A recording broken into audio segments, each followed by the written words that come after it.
Hello friends, नमस्कार। स्वागत करता हूं आपका इस वीडियो में। अशोक और बौद्ध धर्म, ये हमारे वीडियो का आज का टॉपिक है। किस तरह से अशोक बौद्ध धर्म का अनुयायी बनता है।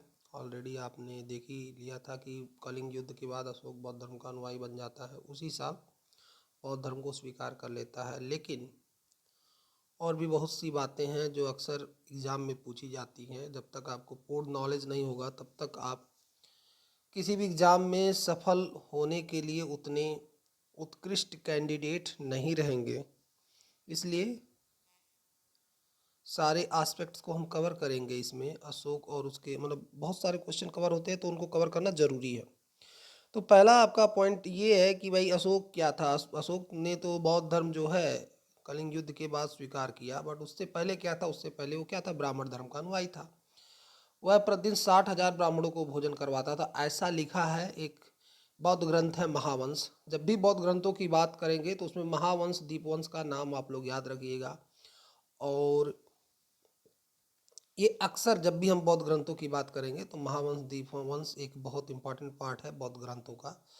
तो जो भी स्पेशली मौर्यन पीरियड की कहानियां हैं, जैसे हमने बताया था चाणक्य और चंद्रगुप्त कथा है, ये महावंश तथा दीपवंश में जो है बताई गई हैं। सामंत पसादिका करके भी एक ग्रंथ है। तो महावंश कहता है कि भाई ब्राह्मण था, ठीक है। कल्हड़ की राज तरंगड़ी करके जो पुस्तक है उसमें भी जो है अशोक को शिव का अनुयायी बताया जा रहा है। उसके बाद थर्ड पॉइंट है, ठीक है, जो थोड़ा सा कंट्रोवर्शियल पॉइंट भी है, जो सिंगली अनुश्रुतियां हैं दीपवंश तथा महावंश, वह बताती हैं कि भाई दीपवंश महावंश जो कि बौद्ध ग्रंथ है, सिंगली अनुश्रुतियां कहा जाता है। सिंगली अनुश्रुतियाँ इसलिए कि भाई सुनकर जो है, सिंगली जो अनुश्रुतियाँ थी, अनुश्रुतियाँ मतलब जो है उसका अनुकरण कर, उसको सुनकर जो है लिखा गया है। सिंगली मतलब श्रीलंका। तो उसको दीपवंश तथा महावंश जो है, ये दो ग्रंथ हैं, ये सिंगली अनुश्रुतियाँ कहलाती हैं। तथा एक ग्रंथ और है सामंत पसादिका। उसके अनुसार जो है अशोक को बौद्ध धर्म में दीक्षित करने का काम जो है उसके एक भतीजे ने किया, और उसका भतीजे का नाम था न्यग्रोध, जो कि सुसीम का पुत्र था। सुसीम कौन था? अशोक का बड़ा भाई। अब ऑलरेडी पिछले वीडियो में मैंने बताया था कि अशोक और सुसीम एक तरह से प्रतिद्वंदी थे सिंहासन के लिए। सुसीम जो है बिंदुसार का जो है बिंदुसार सुसीम को बिंदुसार बहुत अधिक मानता था। जबकि अशोक जो है राधा गुप्त करके एक महामंत्री है, मंत्रिपरिषद जो है अशोक को लाइक करती थी। तो राधा गुप्त एक महामंत्री, जो कि चाणक्य के बाद जो है राधा गुप्त महामंत्री बनते हैं। तो महामंत्री राधा गुप्त की सहायता से अशोक जो है राजगद्दी पर बैठता है। तो सुसीम का जो पुत्र है न्यग्रोध, उसने जो है अशोक को बौद्ध धर्म में दीक्षित किया, ऐसा लिखा गया है दीपवंश तथा महावंश व सामंत पसादिका में। मोगली पुत्र तिस्य के प्रभाव से वह पूर्ण रूप से बौद्ध बन गया। मोगली पुत्र तिस्य के प्रभाव से वह पूर्ण रूप से बौद्ध बन गया। उसके बाद फिर हम आगे देखें, जो कि सबसे पॉपुलर मत है कि भाई उपगुप्त को श्रेय दिया जाता है बौद्ध धर्म में अशोक को दीक्षित करने के लिए। उपगुप्त को श्रेय दिया जाता है। उपगुप्त का दूसरा नाम जो है बाल पंडित समुद्र भी था, ये भी ध्यान रखिएगा। बाल पंडित समुद्र और उपगुप्त दोनों एक ही इंसान के नाम हैं। और अशोकावदान तथा ह्वेनसांग भी उपगुप्त को अशोक को बौद्ध धर्म में दीक्षित करने का श्रेय देते हैं। तो अक्सर तो उपगुप्त ही माना जाएगा, जो माना जाएगा उसको उपगुप्त ही माना जाएगा कि जिसने बौद्ध धर्म में दीक्षित किया। लेकिन बाय द वे अगर एग्जाम में निकल कर आता है कि दीपवंश और महावंश के अनुसार या सामंत पसादिका के अनुसार बौद्ध धर्म में किसने दीक्षित किया अशोक को, तो भाई वहां पर जो है वो 7 वर्षीय बालक जो है न्यग्रोध का नाम लिया जाएगा। तारानाथ जो कि एक तिब्बती इतिहासकार है, वह भी जो है अशोक को तांत्रिक, बौद्ध तथा मातृदेवी का उपासक बताते हैं। अशोक के अभिलेखों से प्रकट होता है, ठीक है, जो कि बहुत इंपॉर्टेंट है। अशोक का बौद्ध धर्म के प्रति झुकाव बहुत पहले से था। कलिंग युद्ध में अगर आप देखेंगे, कलिंग युद्ध ने एक बहुत बड़ा इंपॉर्टेंट रोल प्ले किया उसके हृदय में परिवर्तन करने का। तो और 261 ईसा पूर्व में वह बौद्ध धर्म ग्रहण कर लेता है। तो एक अशोक के बौद्ध धर्म के स्वीकार करने की एक अनवरत प्रक्रिया थी। ये अचानक से उत्पन्न होने वाला कोई, आप कह सकते हैं, इच्छा नहीं था। ये अनवरत प्रक्रिया थी। बौद्ध धर्म के प्रति उसका झुकाव पहले से ही था। अशोक ने जो बौद्ध धर्म स्वीकार किया वो क्या था? उपासक वह बौद्ध था। वह भिक्षु के रूप में कभी भी संघ में शामिल नहीं हुआ। इसके अलावा अगर अशोक के अगर हम व्यक्तिगत बौद्ध धर्म की बात करते हैं तो दो अभिलेख है जिनसे प्रकट होता है। एक तो रुमनदेही स्तंभ लेख है, ठीक है, रुमनदेही स्तंभ लेख है, और निगलवा सागर स्तंभ लेख है। इससे अशोक के जो है व्यक्तिगत आस्था का प्रमाण मिलता है। इन दोनों ही अभिलेखों में अशोक ने बताया कि किस तरह से उसने बौद्ध धर्म से संबंधित जो है तीर्थ है, उन तीर्थों की यात्राएं की हैं। देख ही लेते उसमें क्या लिखा है। नंबर 1, आप रुमन देवी स्तंभ लेख में अशोक ने क्या बताया। अशोक ने राज्याभिषेक के 20वें वर्ष जो है 249-48 ईसा पूर्व, 249 या 248 ईसा पूर्व भगवान बुद्ध की जन्मस्थान लुम्बिनी की यात्रा की, मतलब तीर्थ स्थलों की यात्रा की लुम्बिनी की। और यहाँ पर जो है एक दीवार बनवाई पत्थर की और एक पाषाण स्तंभ भी स्थापित करवाया जिसपे ये अभिलेख लिखा हुआ है। रोमन देश स्तंभ लेख इसी पाषाण स्तंभ पर जो है लिखा हुआ है। और उसने जो है सबसे इम्पॉर्टेंट जो चीज़ है कि लुम्बिनी ग्राम जो है उसको बलि से मुक्त कर दिया। बलि दोस्तों एक धार्मिक कर हुआ करता था और बलि से मुक्त कर दिया, तथा जो आपका भाग था, भाग जो है भू राजस्व हुआ करता था, भाग जो है भू राजस्व हुआ करता था, भाग को भी कम कर दिया, उसको 1/6 से 1/8 कर दिया। तो ये रुमन देवी स्तंभ लेख है। ध्यान देने वाली बात है इस सब में, ये आपका एक तरह से आर्थिक जानकारी को उपलब्ध कराने वाला अभिलेख है, आर्थिक व्यवस्था को उजागर करने वाला अभिलेख है। तो ये आपको याद रखना, रोमन देवी स्तंभ लेख 20वें वर्ष राज्याभिषेक के पत्थर का स्तंभ लगाया कहाँ पर, लुम्बिनी में। लुम्बिनी को जो है बलि से मुक्त किया गया और भाग को जो है, अब इतना एग्जैक्ट तो नहीं याद रखना है, बलि से मुक्त किया गया कर, मतलब बलि से मुक्त कर दिया गया, धार्मिक कर से जो है मुक्त कर दिया गया, अब भू राजस्व को कम कर दिया गया। और धार्मिक व्यवस्था की सॉरी आर्थिक व्यवस्था की जानकारी देने वाला ये अभिलेख है। दूसरा जो अभिलेख है वो निगलवा सागर स्तंभ लेख है। ये भी उसने राज्याभिषेक के 14वें वर्ष जो है 255-54 ईसा पूर्व निर्गत किया गया था। इसमें जो है कनक मुनि बुद्ध के स्तूप का विस्तार कर, अब कनक मुनि बुद्ध कौन है भाई, अशोक के अपूर्व अवतारों की बात होती है। ये माना जाता है कि अशोक के नहीं, गौतम बुद्ध के पूर्व अवतारों की बात होती है, जिसमें माना जाता है कि गौतम बुद्ध ने कनक मुनि बुद्ध के रूप में अवतार लिया था। तो कनक मुनि बुद्ध के स्तूप का विस्तार करके 2 गुने बड़े आकार में, मतलब उसका आकार जो है बड़ा करवा दिया, 2 गुना करवा दिया। और राज्याभिषेक के 20वें वर्ष जो है उसने स्वयं इस स्थल पर यात्रा की और एक स्तंभ का निर्माण करवाया। तो आप ये मान लीजिए कि दोनों स्तंभ जो है आप कह सकते हैं कि ये दोनों स्तंभ जो है अशोक के यात्राओं से संबंधित है, स्थल की यात्राओं से संबंधित है। और धम्म प्रचार के उद्देश्य से किए गए उसके देश भ्रमण का धम्म यात्रा, मतलब जो ये यात्रा कर रहा था उसको क्या, पहले विहार यात्रा होती थी आनंद के लिए, अब क्या हो रही है, धम्म यात्रा हो रहा है।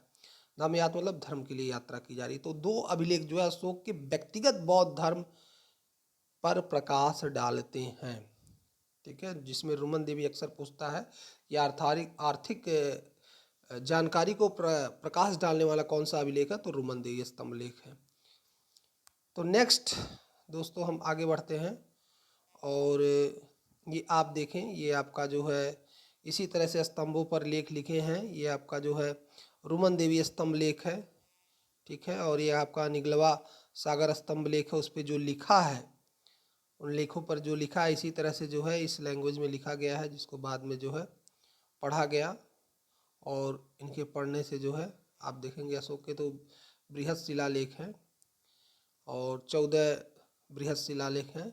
तो बहुत अच्छी जो है, मतलब अशोकों के अभिलेखों के आधार पर ही अशोक के पूरे इतिहास को राइट किया जा सकता है, मौर्य पीरियड के पूरे इतिहास को भी राइट किया जा सकता है। आगे हम देखें,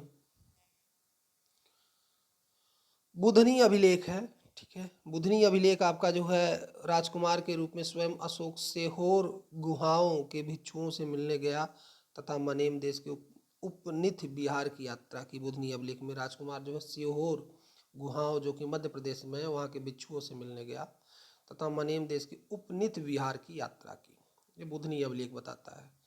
इसके अलावा अशोक के बौद्ध मताई मताई अशोक के बौद्ध मतानुयायी होने का सबसे स्पष्ट प्रमाण क्या है, भाब्रू लघु शिलालेख संख्या 3 है, या भाब्रू लघु शिलालेख है और जो कि राजस्थान में है बैराठ। इसमें अशोक बुद्ध तथा धम्म संघ के प्रति अपनी दृढ़ निष्ठा प्रकट करता है और कहता है भदंतो जो कुछ भगवान बुद्ध द्वारा भाषित है वह सब सुभाषित है। याद रखिए बहुत ही मतलब फेमस कोटेशन है अशोक द्वारा। और राइमिंग भी है इसमें, तो लंबे समय तक याद भी रह सकता है। भदंतो, जो कुछ भगवान बुद्ध द्वारा भाषित है वह सब सुभाषित है। ये किस में? भाब्रू लघु शिलालेख में है। कहाँ पर है? बैराठ, राजस्थान। ठीक है। और ये सबसे स्पष्ट प्रमाण है बौद्ध के बौद्ध मतानुयायी होने का। वह भिक्षु भिक्षुणियों तथा उपासक उपासिकाओं को 7 महत्वपूर्ण ग्रंथों का अनिवार्य रूप से अध्ययन करने को कहता है। इसमें भाब्रू शिलालेख में, बार बार मैं रिपीट कर रहा हूँ जिससे आपको एक तरह से याद हो जाए।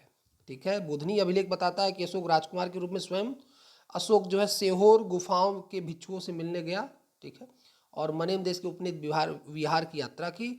और भाब्रू शिलालेख से स्पष्ट होता है कि अशोक जो है कि बौद्ध मतानुयायी था और वह भिक्षुओं तथा भिक्षुणियों से कहता है कि भदंतो, जो कुछ बुद्ध द्वारा भाषित है वह सब सुभाषित है, तथा उनको 7 महत्वपूर्ण बौद्ध ग्रंथों को अनिवार्य रूप से अध्ययन करें। 7 महत्वपूर्ण ग्रंथ इस अभिलेख पर लिखे हैं, लेकिन मैंने यहाँ पर शामिल नहीं किया है और ना ही उनको आप याद करने की कोई ज़रूरत है। मतलब ये आपको याद रखना है कि इस पर लिखा क्या है। 7 जो है अनिवार्य बौद्ध ग्रंथों को अनिवार्य रूप से अध्ययन करने के लिए कहता है।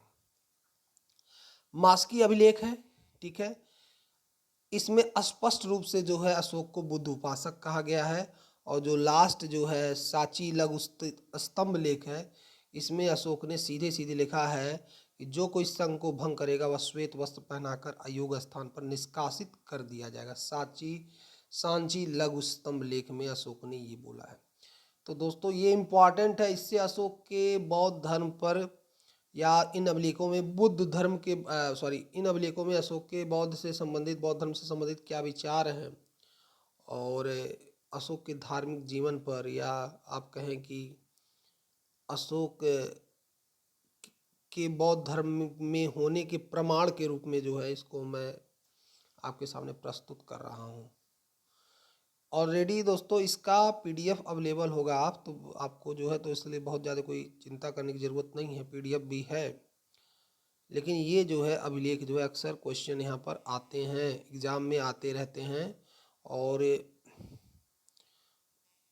कोई भी क्वेश्चन ना ही छोटा होता है, ना ही कोई चीज़ बहुत इम्पॉर्टेंट होती है, ना ही कोई बहुत चीज़ अनइम्पॉर्टेंट होती है। अगर हम सब कुछ एक साथ पकड़ कर चले तो ही सफलता मिलने की संभावनाएं ज़्यादा होती है। आज के समय कहीं से कुछ भी पूछा जा रहा है। ठीक है। ना कोई इम्पोर्टेंट है ना कोई अनइम्पॉर्टेंट है, सब कुछ मतलब आपको जब तक पूरी जानकारी नहीं है तब तक प्रॉब्लम है। अब हम अशोक के धम्म की बात करते हैं। भाई अशोक का धम्म क्या है? वैसे तो अशोक का धर्म को सीधे सीधे बौद्ध धर्म कह दिया जाता है, बट ऐसा नहीं है। ठीक है। बौद्ध धर्म अलग है और अशोक ने जिस धम्म की बात की है इन अभिलेखों में, वो उस बौद्ध धर्म से अलग है। ठीक है। और उसको हम देखेंगे कि अशोक ने किस बौद्ध धर्म की बात की है और उसका धम्म क्या है। तो रोमिला थापर ने भाई अशोक के धम्म को केवल एक राजनीतिक हथियार के रूप में बताया कि एक वैचारिक उपकरण था जिससे साम्राज्य इतना बड़ा था, तो उसको जोड़ने और मजबूत करने के लिए अशोक ने बौद्ध धर्म का यूज किया। रोमिला थापर ने ऐसा कहा है। रोमिला थापर अगर हम बात करते हैं तो एक कम्युनिस्ट इतिहासकार हैं, तो उन्होंने ऐसा बोला है। भाई एक राजनीतिक मंशा थी अशोक की। लेकिन दूसरे पॉइंट पे अगर हम देखें तो इतिहास वेदों में अशोक के धर्म को लेकर काफ़ी मतभेद रहा है। ठीक है। और भी इतिहासकार हैं, उन्होंने भिन्न भिन्न नामों से जो है अशोक के धम्म को कह सकते हैं अलग अलग नाम दिया है। जैसे किसी ने कहा भैया ये नैतिक आचार संहिता है, ये कोई बौद्ध धर्म नहीं है, तो it is the moral code of conduct. ठीक है। दूसरा जो है अशोक का स्वयं का आविष्कार कहा गया, कह दिया कि भाई ये कोई बौद्ध धर्म है ही नहीं, ये तो अलग ही धर्म है, ये अशोक ने स्वयं इसको का स्वयं आविष्कार है। कोई उपासक बौद्ध धर्म की बात कर रहा है तो कोई राज धर्म की बात कर रहा है। ये अलग अलग इतिहासकारों ने अशोक के अलग अलग धर्म को जो है अलग अलग नाम दिया है। इसके अलावा अगर हम इसमें कन्फ्यूजन क्यों है, क्योंकि जो भी बौद्ध धर्म के मुख्य सिद्धांत है उसका उल्लेख जो है इन अभिलेखों में नहीं मिलता है। ठीक है। तो ये भी क्लियर होता है कहीं यह बौद्ध धर्म और अशोक का धर्म अलग तो नहीं है, क्योंकि मुख्य सिद्धांत तो इसमें है ही नहीं। जो गौतम बुद्ध के मुख्य सिद्धांत थे कि भाई जीवन कष्टों से भरा हुआ है, निवाण की प्राप्ति करनी है, ये सब आपका जो अष्टांगिक मार्ग है इनकी कोई चर्चा ही नहीं है। तो क्या है अशोक का धम्म, ठीक है। तो अशोक के धम्म को अगर हमको जानना है, या तो पहले तो इन शिलालेखों का बहुत गहन अध्ययन करना होगा और उनकी भाषा पर ध्यान देना होगा। तो जैसे अगर हम अशोक के जो पश्चिमी सीमांत प्रदेशों में, अगर हम कंधार वगैरह में देखें, पाकिस्तान साइड से जो अभिलेख मिले वहाँ पर देखें, अफगानिस्तान में जो अभिलेख मिले वहाँ पर देखें, तो ग्रीक और आरमाइकी लिपियों मिली हैं। ग्रीक और आरमाइकी लिपियों में इन अभिलेखों को लिखा गया है, लेकिन जो शब्द यूज किया गया वहाँ पर अगर आप देखेंगे धम्म के लिए दात शब्द का अर्थ है। आरमाइकी भाषा में जैसे मान लीजिए धम्म का ट्रांसलेट होगा आरमाइकी भाषा में, तो आरमाइकी भाषा में इस धम्म के लिए जो है दात शब्द का अर्थ है, ठीक है। और दात शब्द का अर्थ क्या होता है? प्रथा या कानून। तथा कसित शब्द है, कसित मतलब होता है सत्य। तो अगर आरमाइकी भाषा में जो धर्म के लिए शब्द यूज किया गया है वो तो दात है, और दात का मतलब सामान्य सी प्रथा या कानून, और कसित शब्द है जिसका अर्थात सत्य होता। तो धर्म से कोई लेना देना ही नहीं आरमाइकी भाषा में। यूनानी भाषा में भी अगर हम बात करते हैं धर्म के लिए जो है यूसेबिया, यूसेबिया जो है शब्द आया है, ठीक है। यूसेबिया करके शब्द आया है किस भाषा में? ग्रीक भाषा में, यूनानी भाषा में।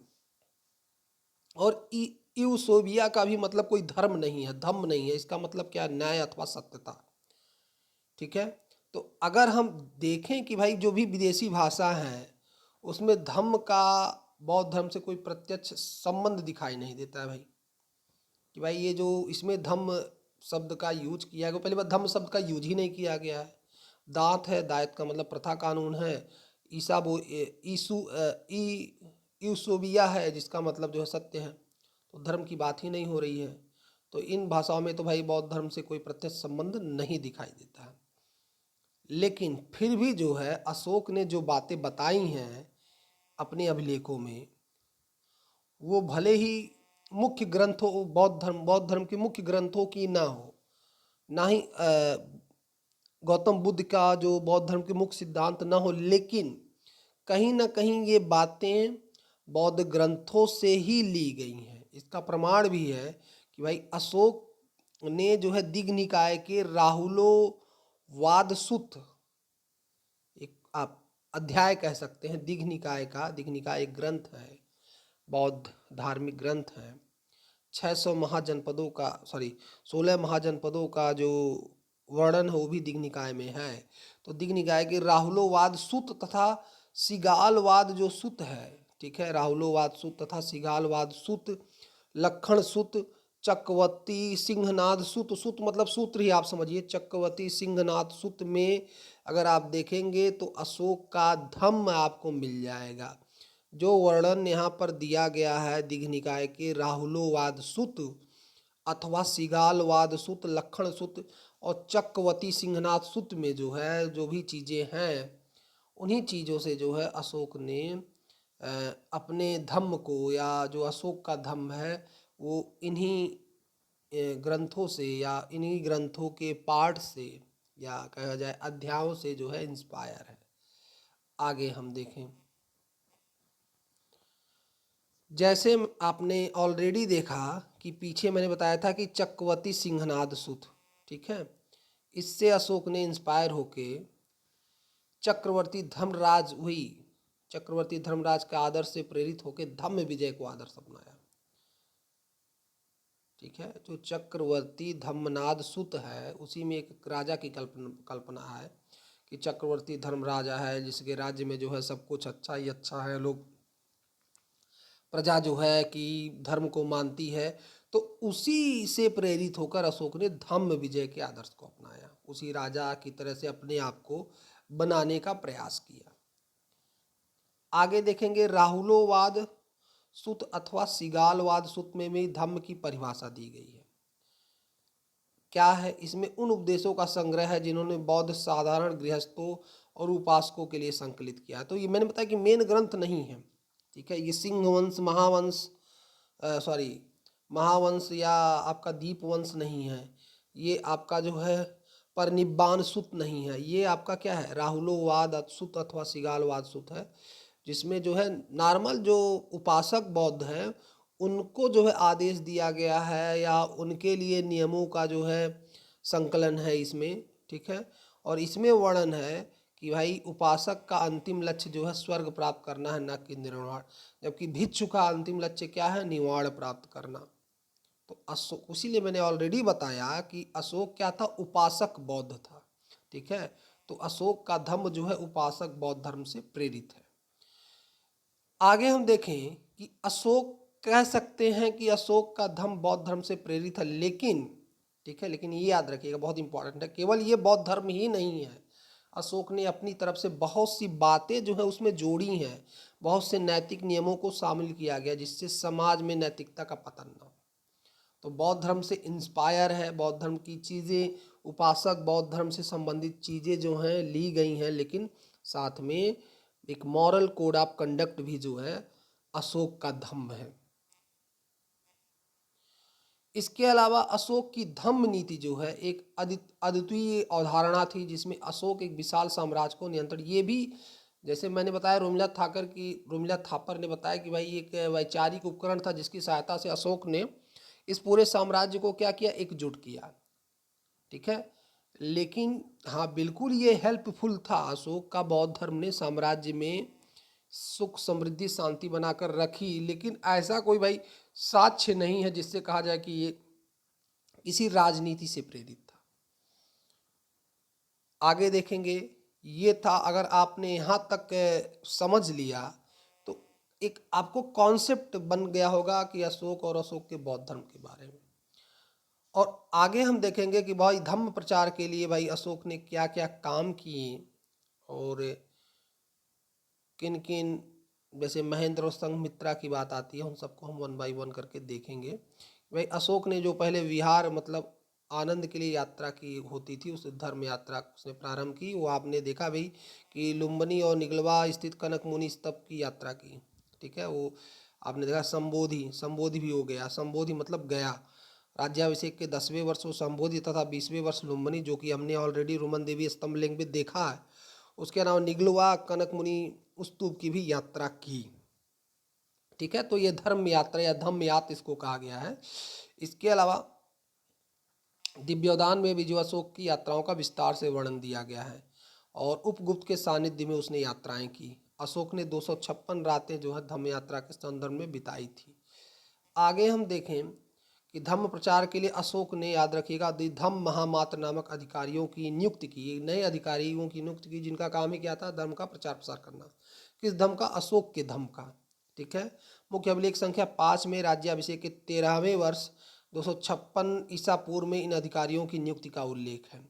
इसके अतिरिक्त साम्राज्य के, ये तो मान लीजिए एक अधिकारियों का वर्ग हो गया धम्म महामात्र, भाई इनका जो है नियुक्त हुआ, लेकिन इनके अलावा जो अदर अधिकारी थे, जैसे आपका युक्त, रज्जुक, व्युष्ठ, प्रादेशिक, उनको भी प्रति 5वें वर्ष जो है अनुसंयान का आदेश दिया गया। अनुसंयान मतलब जो है यात्राओं का ये आदेश दिया गया, लोगों में धर्म प्रचार का आदेश दिया गया। तो धम्म महामात्र जहाँ पर उनका एकमात्र उद्देश्य है धर्म का प्रचार प्रसार करना, जबकि रज्जुक, व्युष्ठ, प्रादेशिक जो और अधिकारी हैं, युक्त जो और अधिकारी एक तरह से एडमिनिस्ट्रेशन का काम जो देखते थे, या कहा जाए उस समय के आईएएस या कहा जाए कि पीसीएस रैंक के अधिकारी एक तरह से मान सकते हैं, उनको भी आदेश दिया कि वो अनुसंयान करें। अनुसंयान मतलब घूमें, देखें और धर्म का प्रचार प्रसार करें।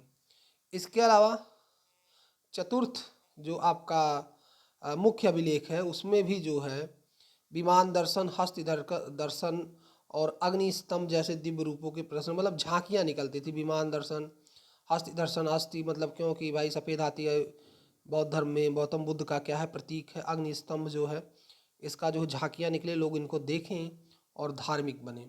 आगे जो है अशोक ने अपनी प्रजा तथा अपने धर्म के विचारों को, वो जो मैंने बताया कि अभिलेख जो है 14 आपके जो है बृहद शिलालेख मिले हैं, कि जिससे पत्थरों पर जो है लिखवाया, लंबे समय तक जो है ये मिटे ना, और लोग उनको देख कर जो है धर्मानुसार जो है अशोक के धम्म को क्या करे, फॉलो करे। 6वें शिलालेख में भी अगर हम देखें ना, अशोक ने अपने राज्याभिषेक के 12वें वर्ष अर्थात 13वें राज्याभिषेक के 12वें वर्ष बाद अर्थात 13वें वर्ष में जो है इन अभिलेखों को उत्कीर्ण, मतलब 256 ईसा पूर्व में अभिषेक ने जो है अभिलेखों को उत्कीर्ण करवाना शुरू किया। तो ये रहा जो है, आगे देखते हैं अगर कुछ हो। दूसरे, पांचवें और तीसरे अभिलेखों में उन प्रदेशों का उल्लेख है जहाँ ने अशोक ने धर्म प्रचार के लिए दूत भेजे। दूसरे, पांचवें और 13वें अशोक जो है धर्म प्रचार के लिए जो है दूतों को भेजा अलग अलग देशों में, अलग अलग राज्य के ही भागों में जो है। तो दूसरे, पांचवें और तीसरे अभिलेखों में उल्लेख है धर्म प्रचार हेतु जहाँ जहाँ दूत भेजे गए। सिंगली अनुश्रुतियाँ दीपवंश तथा महावंश और सामंत पसादिका के अनुसार अशोक के राज्यकाल में, ये जो बहुत इंपॉर्टेंट है, ठीक है, जो तृतीय बौद्ध संगीत हुई थी, इसका कहाँ, अशोक के शासनकाल में कहाँ पर, पाटलिपुत्र में हुआ था। और यहाँ पर याद रखिएगा मोगलीपुत्र तिस, ऑलरेडी पहले नाम आ गया था कि बुद्ध मोगलीपुत्र तिस के प्रभाव से वह पूर्ण रूप से बौद्ध बनता है, जो कि आपका दीपवंश तथा महावंश में लिखा गया है। जबकि दिव्यावदान कहता है कि भाई उपगुप्त ने जो है दीक्षित किया था अशोक को बौद्ध धर्म में। तो यहाँ पे मोगलीपुत्र जो है तिस जो है यहाँ पर अध्यक्षता कर रहे हैं तृतीय बौद्ध संगीत का। इसमें क्या हुआ भाई, तृतीय बौद्ध संगीत में पाली भाषा में लिखित बौद्ध धर्म के नियमों को अंतिम रूप से निधिबद्ध किया गया।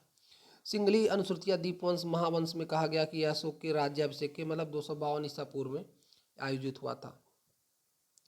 अशोक के दूसरे, पांचवें, 13वें शिलालेख में उन प्रदेशों का नाम है जहां अशोक के धर्म प्रचारक गए थे। ये 2 बार हो गया, वहां पर भी जो है मैंने ऑलरेडी पहले पॉइंट में मेंशन किया था। इसके बाद अगर हम देखें कि भाई फायान जो है अशोक को, लास्ट पॉइंट जो है फायान के अनुसार अशोक ने पूर्व में बुद्ध के अस्थि अवशेषर पर 8 स्तूप जो है बनवाए थे, उनको खुलवाकर 84,000 स्तूपों का निर्माण करवाया। ये थोड़ा सा आप देखिए कि मात्राएं थोड़ा ढंग से लग नहीं पाई हैं। तो 8 पुराने स्तूपों को खुलवा कर अशोक ने उन अवशेषों से 84,000 स्तूपों का निर्माण करवाया।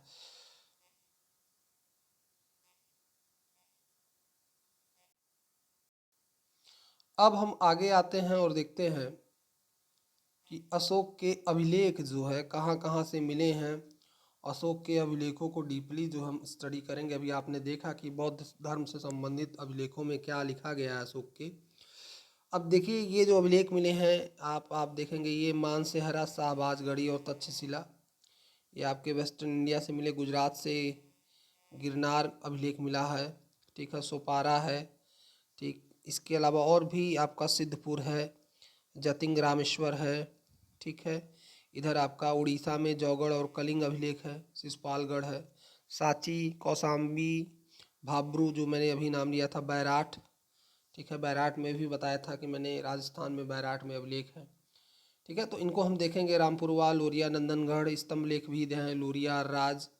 तो ये आपके जो है अशोक के स्तंभ लेख और बृहद शिलालेख, लघु शिलालेख, उसको हम आगे देखेंगे अशोक के शिलालेखों को कैसे डिवाइड किया जाता है। फिलहाल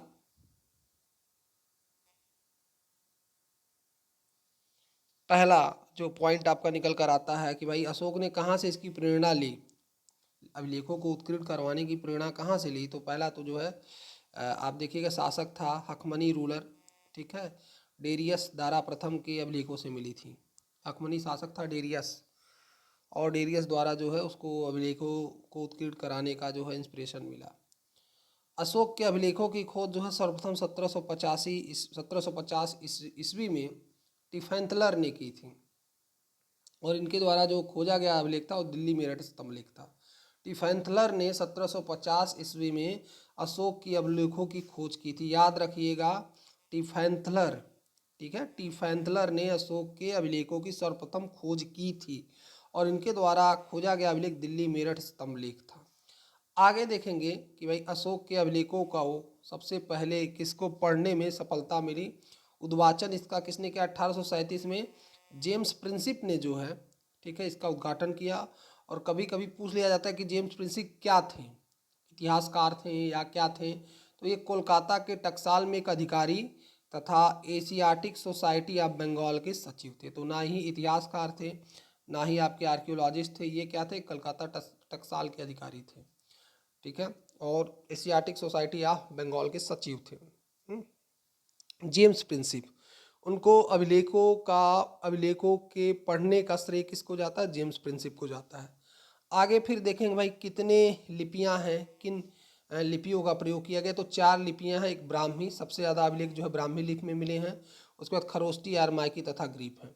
अगर हम पश्चिमोत्तर प्रदेशों में देखेंगे तो खरोष्टी, अरमाइकी, ग्रीक लिपियों का प्रयोग हुआ है, और बाकी पूरे भारत से ब्राह्मी लिपियों का प्रयोग हुआ है। उसके बाद फिर हम आगे देखें कि भाई खरोष्टी, अरामाइकी और ग्रीक लिपियाँ मैंने बताया ऑलरेडी।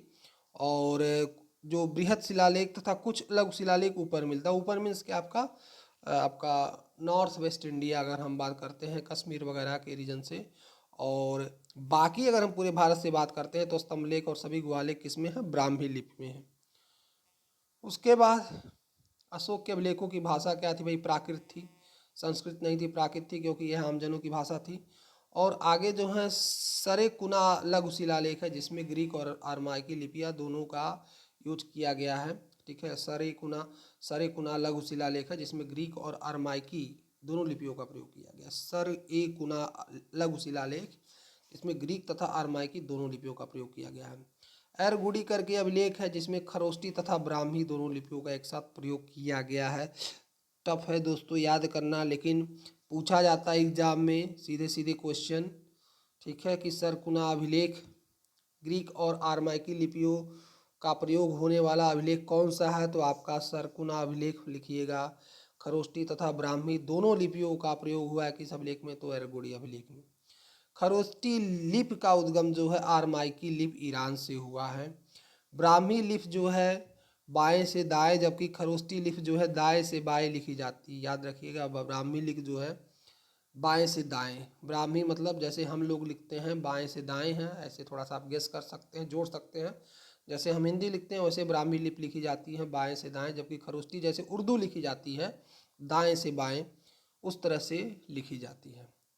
इसके अलावा मास्की उदगोलम, ठीक है, उदेगोलम, निट्ठुर तथा गुर्जरा से अभिलेखों में अशोक का नाम जो है क्या मिलता है? अशोक नाम मिलता है। याद रखिएगा कि भाई अशोक को भाई देवा नाम प्रिय बोला गया है बहुत से जगहों पर, मोस्टली जगहों पर देवा नाम प्रिय। ठीक है, प्रियदर्शी शासक। लेकिन जो है ये चार अभिलेख जो है मास्की, उदेगोलम, मास्की को तो कई बार पूछा गया है कि किस अभिलेख में अशोक का व्यक्तिगत नाम या अशोक का नाम अशोक मिलता है, तो मास्की अभिलेख है। तो लेकिन ये चार अभिलेख हैं, गुर्जरा है, मास्की है, उदेगोलम है, निट्ठुर है। ठीक है, इन चार लघु अभिलेखों में जो है अशोक का नाम अशोक मिलता है भाई। बहुत इंपॉर्टेंट है, बहुत बार पूछा गया है। आगे देखिए भाई, अशोक के अभिलेख कितने स्थानों से? 400 स्थानों से पाए गए हैं, और कुल अभिलेखों की संख्या क्या है? 150। आगे देखें कि अशोक ने 37 वर्ष शासन किया। याद रखिएगा, अशोक ने 37 वर्ष शासन किया, और उसके अभिलेखों में से 8वें वर्ष से 27 वर्ष की घटनाओं का वर्णन मिलता है। 8वें से लेकर 27 वर्ष की घटनाओं का वर्णन अशोक के अभिलेखों से मिलता है। अशोक के अभिलेखों को 3 वर्गों में विभाजित किया जा सकता है। ठीक है, पहले वर्ग में जो है शिलालेख है, जिसमें बृहद या दीर्घ या लघु शिलालेख है। शिलालेख मतलब पत्रों पर लेख, उत्कीर्ण है। ठीक है, जिसमें आपके बृहद या दीर्घ शिलालेख है। ठीक है, मतलब बृहद और दीर्घ तो एक ही नाम है, मतलब आप कह सकते हैं कि दीर्घ शिलालेख है और लघु शिलालेख है। ठीक है, पहली कैटेगरी शिलालेखों की आती है, जिसमें दीर्घ शिलालेख है तथा लघु शिलालेख है। दूसरे में स्तंभ लेख है, वो भी दीर्घ और लघु प्रकार के। और तीसरे जो है गुहालेख है। तो याद रखिएगा, शिलालेख, स्तंभलेख, गुहालेख। शिलालेख, स्तंभलेख, गुहालेख। ठीक है, शिलालेख, एक मिनट, आपका जो है शिलालेख है, स्तंभलेख है और गुहालेख है। गुहा मतलब गुफाओं में लेख है। ठीक है, शिलालेख में भी बृहद दीर्घ है, स्तंभलेख में भी बृहद दीर्घ है। ठीक है, दीर्घ या सॉरी बृहद शिलालेख में आपका दीर्घ या लघु है। ठीक है, स्तंभलेख में भी दीर्घ या लघु है। तीसरा जो है गुहालेख, गुफाओं में लेख है। अब आते हैं अशोक के 14 बृहद शिलालेखों पर। ठीक है, अब भाई 14 बृहद शिलालेख क्या है? जैसे एक आपका मिसकॉन्सेप्शन है कि आपको लगता है कि भाई ये 14 जगह शिलालेख मिले हैं। ठीक है, लेकिन ये 14 जगह शिलालेख नहीं मिले हैं। 14 बृहद शिलालेख 14 जगह नहीं मिले हैं। ये 14 पंक्तियां हैं, 14 पंक्तियां हैं, 14 पंक्तियां हैं। तो उनको पहला लेख, दूसरा, तीसरा, ये 14 लाइनें हैं। ठीक है, या 14 पंक्तियां हैं जो 10 स्थलों से मिलती हैं। और इन पर, इन 10 स्थलों पर सब कुछ क्या है? सेम है, वही चीज़ हर जगह है। जैसे पहला शिलालेख जो है शाहबाजगढ़ी, जो पाकिस्तान पेशावर में मिला है। ठीक है, तो उसमें जो बात लिखी गई है वही मानसेहरा में भी लिखी है, वही बात कंधार वाले शिलालेख में भी लिखी है, वही कालसी वाले शिलालेख में भी लिखी है। लेकिन ठीक है, तो ये 14 पंक्तियां हैं, और उन पंक्तियों को जो है पत्थरों पर उत्कीर्ण करवाकर 10 अलग अलग जगहों पर जो है गाड़ दिया गया, जिससे आम पब्लिक जाए उन शिलालेखों को क्या कर सके, पढ़ सके। आप ये कह सकते हैं कि जैसे आज के समय किसी बैनर को या किसी बोर्ड को जो है हम जो है पूरे शहर में जो है लगवा देते हैं अलग अलग जगहों पर, और सेम कंटेंट रहता है। तो इसी तरह से ये आपका बृहत शिलालेख है। 14 बृहत शिलालेख मतलब 14 शिलालेख नहीं, ये 14 पंक्तियों वाले बृहत शिलालेख हैं जो कि 10 स्थलों से मिले हैं। तो मेरे ख्याल से ये चीज़ क्लियर हो गई होगी। तो आप देखें कि पहला जो शिलालेख है, मतलब पहला एक शाहबाजगढ़ी से मिला है। शाहबाजगढ़ी भाई पेशावर आज के समय में पाकिस्तान में है, खोज करने वाले जनरल कोट हैं। मानसेहरा है हजारा, वो भी पाकिस्तान में कनिंघम ने उसको खोज किया। कंधार है अफगानिस्तान में मिला, डॉक्टर आपका जो है स्लुम्बर्ग करके हैं, उन्होंने इसकी खोज की। कालसी है देहरादून में, फारस ने इसकी खोज की। ठीक है। गिरनार है जूनागढ़ में। अब देखिए गिरनार वाला ही सबसे कंजर्व है, सबसे सुरक्षित जो है अभिलेख कौन सा, गिरनार है। टूट फूट इसमें कम हुई है, तो उसी के आधार पर जो है हम 14 पंक्तियों की बात करेंगे। उन 14 हर पहले पंक्ति में, दूसरे पंक्ति में, तीसरे पंक्ति में क्या लिखा गया है। तो उन 14 शिला मतलब जो बृहत शिलालेख है उनकी बात किसके से जो है, गिरनार संस्करण है। ठीक है। तो गिरनार जूनागढ़ में है। ठीक है। और जूनागढ़ आपका गुजरात में है, कर्नल टाड ने इसकी खोज की थी। सोपारा थाने महाराष्ट्र है, भगवान लाल ने इसकी खोज की। धौली पुरी में उड़ीसा में, किट्टो ने खोज की। जौगढ़ है, जौगढ़ आपका जो है गंजाम उड़ीसा में है, वाटर इलियट ने खोज की। एर्रागुड़ी आपका कुर्नूल आंध्र प्रदेश में, आड़ू घोष ने खोज की। और सन्नत जो है गुलबर्गा में है, वो भी आपका जो है कर्नाटक, आड़ू घोष ने खोज की। तो हमने लिख दिया। ठीक है, जो कि याद रखिएगा जो भी बेसिक मूल आपका है। अब ऐसा तो नहीं पूछा जा सकता कि ये किसने खोज किया था, क्या है, हाँ कहाँ से मिले हैं, इनको थोड़ा सा ध्यान देने वाली बात है। आगे हम देखें कि भाई पहले शिलालेख, अब हम 14 पंक्तियों को देखेंगे। पहली पंक्ति में कहा गया भाई, ये देखिए गिरनार संस्करण है। मैंने बताया कि सबसे जो है कंजर्व, सबसे मतलब सुरक्षित जो है आपका गिरनार 14 शिलालेख 14 बृहत शिलालेख है। गिरनार वाला अभिलेख ही जो है सबसे सुरक्षित है। तो पहली पंक्ति में कहा गया है, या पहला शिलालेख जिसको कहा जाएगा कि पशु बलि का निषेध तथा समाज उत्सव का निषेध किया गया, मतलब सामाजिक उत्सव का निषेध किया, उसके पशु बल का निषेध किया गया है। प्रजा से जो है कहा गया कि भाई आप जो है शांतिपूर्वक जो है जीवन को जिए। उसमें पशुओं की संख्या बताई गई है कि भाई एक मोर था, और इस तरह से उतने पशु बलि दिए जाते थे राजा के खाने के लिए, लेकिन उसको कम करके जो है 2 या 4 कर दिया, ऐसा कुछ लिखा गया है। तो पशु बलि जो है याद रखिएगा, और समाज उत्सव को। द्वितीय शिलालेख में जो है अगर हम देखेंगे तो सीमांत राज्यों जैसे चोल, पांड्य, सतीपुत्र, केरल पुत्र और ताम्रपड़ी। ताम्रपड़ी श्रीलंका है, केरल पुत्र आपका केरल है। अगर आप देखेंगे सतीपुत्र, चोल, पांड्य मतलब दक्षिण के राजवंशों का वर्णन है, उल्लेख है। यवन राजा एंटियोकस का भी जो है उल्लेख जो है द्वितीय शिलालेख में मिलता है। इसमें जो है भाई चिकित्सा प्रबंध की बात की गई। उन्होंने कहा कि भाई इसमें सबसे बड़ी बात, पहली बार ये बात आई हुई चिकित्सा प्रबंध में कि मानव चिकित्सा के साथ साथ पशु चिकित्सा पर भी ध्यान देने की बात की गई है। लोक कल्याण की बातें जो है इसमें लिखी गई है। तो याद रखिए सबसे जरूरी चीज़ भाई सीमांत राज्यों का वर्णन है। दूसरा यवन राजा एंटीकोस का नाम आया, और तीसरा चिकित्सा प्रबंध और आपके जो है लोक कल्याण की बातें की गई, और चिकित्सा में जो है पशु चिकित्सा की भी बात की गई है। आगे हम देखें तृतीय शिलालेख में अगर हम बात करें तो राज्याभिषेक के 12वें वर्ष लिखवाया गया है, जिसमें वो ऑलरेडी मैंने बताया था तीसरे शिलालेख का बौद्ध धर्म जब हम चर्चा कर रहे थे तो आ चुका है वर्णन कि भाई युक्त राजकों तथा प्रादेशिकों को प्रति 5वें वर्ष राज्य का दौरा करने। ठीक है। जबकि उज्जैनी तथा तक्षशिला में प्रति तीसरे वर्ष। देखिए उज्जैनी और तक्षशिला दो महत्वपूर्ण आपके जो है राजधानियाँ थीं साम्राज्य में। उज्जैनी जो है आपका मध्य प्रांत की राजधानी थी, जबकि तक्षशिला जो उत्तरापथ जो प्रांत था उसकी राजधानी थी। तो इन राजधानियों में प्रति तीसरे वर्ष जो है दौरा करना था इन अधिकारियों को, जबकि बाकी जो है अगर आप देखेंगे मतलब जगहों पर उनको प्रति 5वें वर्ष जो है दौरा करना था। और जो अशोक का धम्म है उसका अनुशासन उसको प्रजा में प्रसारित करना था, ये तीसरे शिलालेख में लिखा गया है।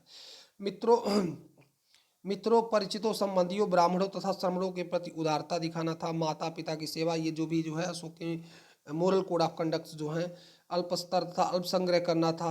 युक्त युक्त मतलब एक अधिकारी हुआ करता था, आईएएस आप समझ सकते हैं। इनकी लिखित तथा मौखिक ब्यौरा रखे। युक्तों को कहा गया भाई कि इसका मौखिक तथा लिखित ब्यौरे आपका ब्यौरा लिखना है, जो है कि भाई कहाँ कहाँ गए, किस किस को आपने जो है मतलब कैसे पता चलेगा कि आपने क्या क्या काम किया है। तो इनका भाई जो जो काम किया गया इस संबंध में उसका जो है ब्यौरा लिखिए।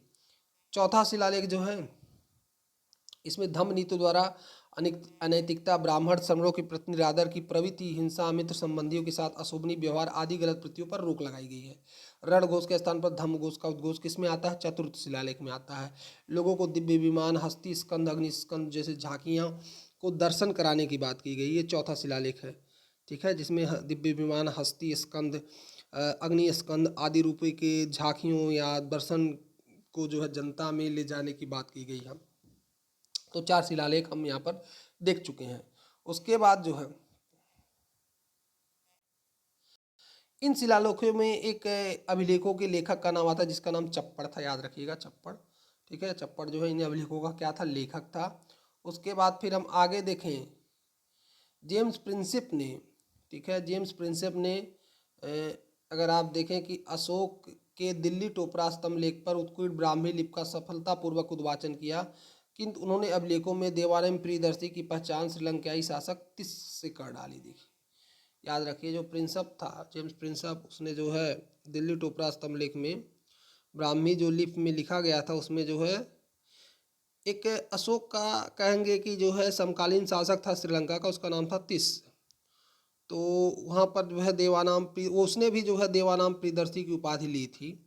तो एक तरह से प्रिंसिप कंफ्यूज हो गया, उसने जो अभिलेखों में वर्णित जो है देवानाम प्रियदर्शी था उसको उसने श्रीलंकाई शासक तिस से मान लिया था। जबकि इसका रहस्योद्घाटन जो है आपका जो है श्रीलंका के एक अधिकारी थे प्रशासनिक सेवा के, जॉर्ज टर्नर ने, उन्होंने कहा कि नहीं भाई, वो श्रीलंका शासक नहीं है, श्रीलंका का तिस नहीं है वो, बल्कि भारत का अशोक है। प्रियदर्शी की पहचान बौद्ध साहित्य के दीप वंश के आधार पर उन्होंने मौर्य सम्राट अशोक से की, ठीक है। 1915 ईस्वी में बीडल ने मास्की लघु अभिलेख की खोज, तैसे में इसमें उत्कीर्ण अशोक का नाम भी पढ़ लिया।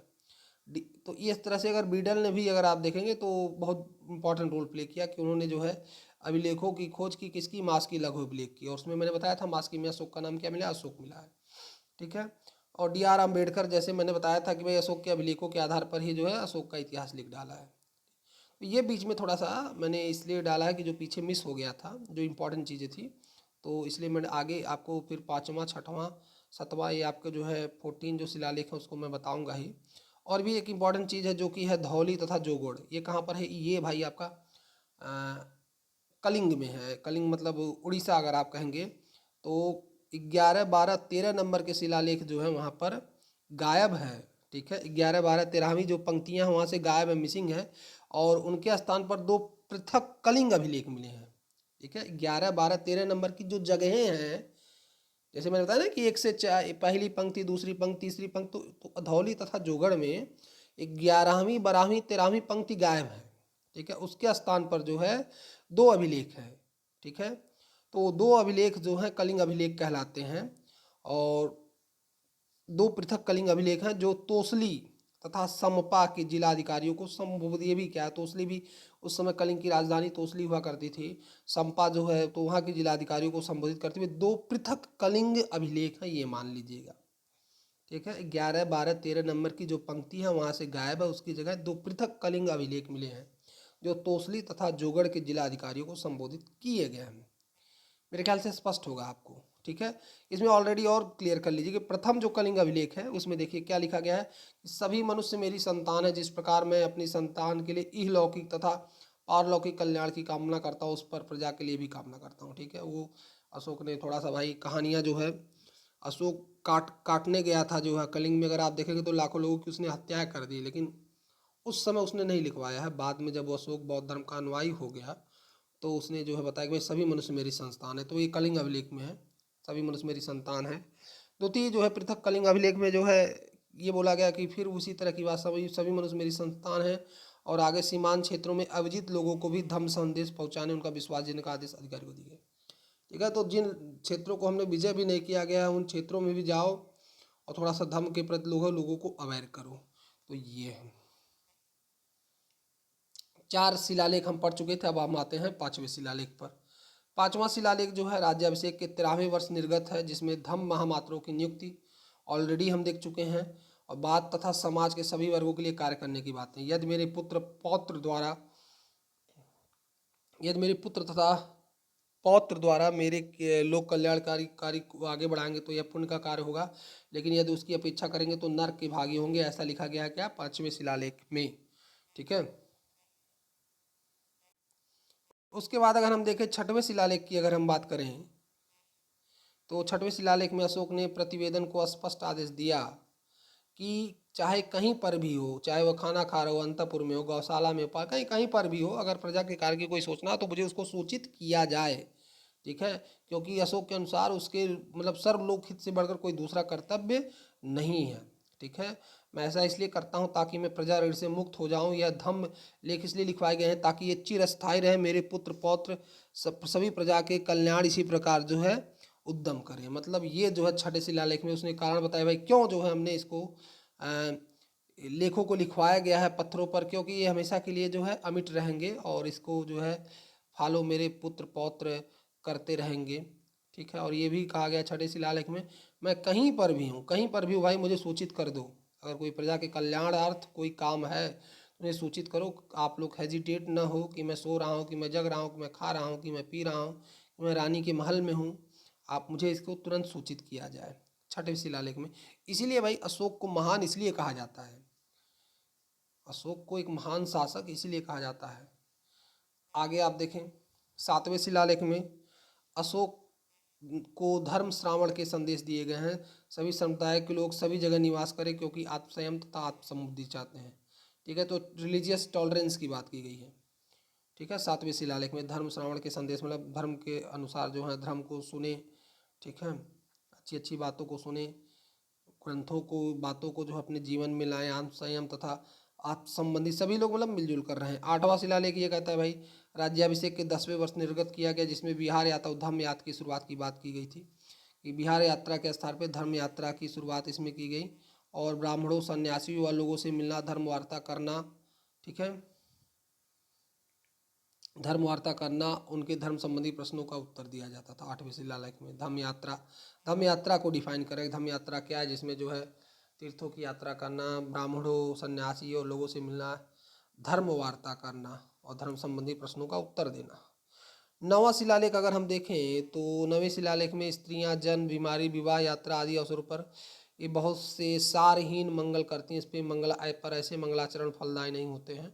इसके स्थान पर धम्म मंगल सर्वश्रेष्ठ तथा फलदायी है। दासों सेवकों से शिष्ट व्यवहार, गुरुजनों फिर वही चीज़ अशोक जो कह रहा है भाई, जो विवाह पर गाने गाए जाते हैं, जो मंगल की कामना की जाती है वो सारहीन है। उसके स्थान पर धम्म मंगल की बात की जाए, धम्म मंगल जो है अधिक फलदायी होगा। तो ये 9वां शिलालेख है। उसके बाद फिर हम देखते हैं 10वां शिलालेख। इसमें जो है अशोक के यश कीर्ति की निंदा की गई है। 10वें शिलालेख में यश या कीर्ति की निंदा की गई तथा धम्म नीति की श्रेष्ठता विचार व्यक्त किए, जिसमें प्रजा को कम से कम परिश्रम मिले, अपुण्य है वही पर उससे मतलब उसमें बताया गया भाई क्या क्या अपुण्य है उसको करने से रोका गया है। 11वां शिलालेख में जो है धम्मदान साधारण दान से उत्तम है, ये लिखा गया है। 12वां जो आपका शिलालेख है इसमें जो है ब्राह्मी शिलालेख में धार्मिक सहिष्णुता संबंधी लेख है। सभी समुदायों में समवाय हेतु धम्म महामात्र स्त्री अध्यक्ष, स्त्रियों के कल्याण के लिए स्त्री अध्यक्ष महामात्र, ब्रज भूमिक महामात्र नियुक्त किए गए। तो 12वां आपका एक इम्पॉर्टेंट है। ठीक है। 12वां आपका और 13वां भी है, लेकिन अभी आप 12वां देखिए। 12वां में कहा गया भाई आपका जो है आपका धम्म महामात्र तो है ही है, 12वें शिलालेख में नियुक्ति होगी। स्त्री अध्यक्ष जो है महामात्र और ब्रज भूमिक महामात्र की नियुक्ति होगी। आगे देखेंगे 13वां शिलालेख जो है सबसे इंपॉर्टेंट है आपका कलिंग युद्ध और उसके पश्चात आपका वर्णन है। धम्म विजय साधारण विजय से अधिक कल्याणकारी, 600 योजन तक, जिसमें 5 विदेशी यवन राजा मतलब 5 विदेशी राजाओं का वर्णन भी किसमें है, 13वें शिलालेख में है। एंटीओकस, ये पांचों कौन से, Antiochus, Ptolemy, Antigonus, Magas, Alexander, ये 5 आपके जो है ये उस समय का अलेक्जेंडर नहीं है जो 326 बीसी में आते, ये दूसरा अलेक्जेंडर, इसको ध्यान रखिएगा। और तो एंटीओकस, टालमी, एंटीगोनस और मैगस करके जो है 5 विदेशी राजाओं के नाम तथा सीमांत राज चोल, पांड्य और तामपड़ी सीमांत राज्यों का नाम आया है। इसके अलावा साम्राज्य में अंतर्गत विद्यमान यवन, कंबोज, नामभक, नाम पंक्तियों, भोजों, पितनिकों, आंध्रों, पुलिंदों हर जगह में धम्म के आदेशों की पालना होती है। ठीक है। ये बोला गया उसमें मतलब एक तरह से अपने राज्य का भी डिफाइन हो जाता है कि कौन कौन सा एरिया उसके पार्ट में आता था। तो 5 विदेशी राज्यों का वर्णन है, सीमांत राज्यों का वर्णन है, साम्राज्य के अंतर्गत जो लोग थे यवन, कंबोज, नामभक, नाम पंक्ति, भोज, पितनिको, आंध्र पुलिंदो, ये सब जगह जो है उसके आदेशों की पालना होती है, ऐसा लिखा गया 13वीं शिलालेख में। और कलिंग युद्ध की बात तो है ही, ये जो सबसे इम्पोर्टेंट है।